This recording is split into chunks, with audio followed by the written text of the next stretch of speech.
Grant, and I'm here on behalf of the Upland Police Management Association.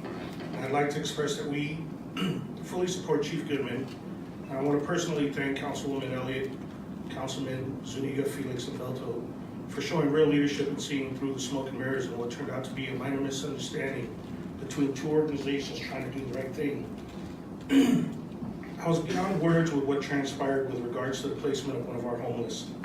The incident was nothing more than a misunderstanding caused by the staff at a homeless shelter in another city who authorized our officers to take the homeless man to their facility.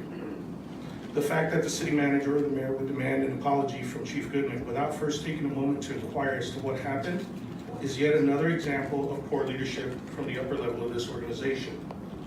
Whether Mayor Stone directly directed the city manager to have Chief Goodman make a public apology, or the city manager took it upon herself to issue the order, the action was premature and disparaging, to say the least. An assumption that any action that took place during this very minor incident was illegal, malicious, or otherwise improper, again, makes me further question the city manager's ability to lead this organization. My reason for saying this is simple. It is the city manager's responsibility to advise the mayor and council on the appropriate response to this incident.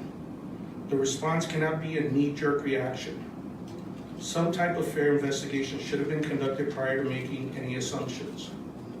Had this been done properly, the city manager would have learned that this was nothing more than a misunderstanding on the shelter's behalf and not the fault of anyone from this city, therefore making an apology unnecessary.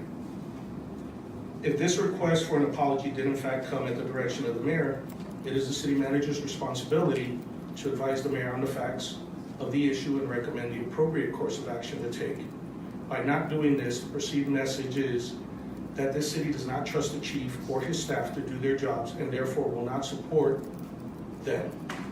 As this was a minor incident, I cannot help but to wonder what would have happened had this been a major incident. This type of conduct creates doubt, a lack of trust, and demotivates employees. Employees who do not trust the management do not buy into the organization's vision and mission. This can occur at all levels of the organization. You have asked for examples as to why we and the rest of the employees don't support Ms. Vagnazzi. Well, here is a perfect example. Again, we ask that you do the right thing and bring real leadership to the city manager position.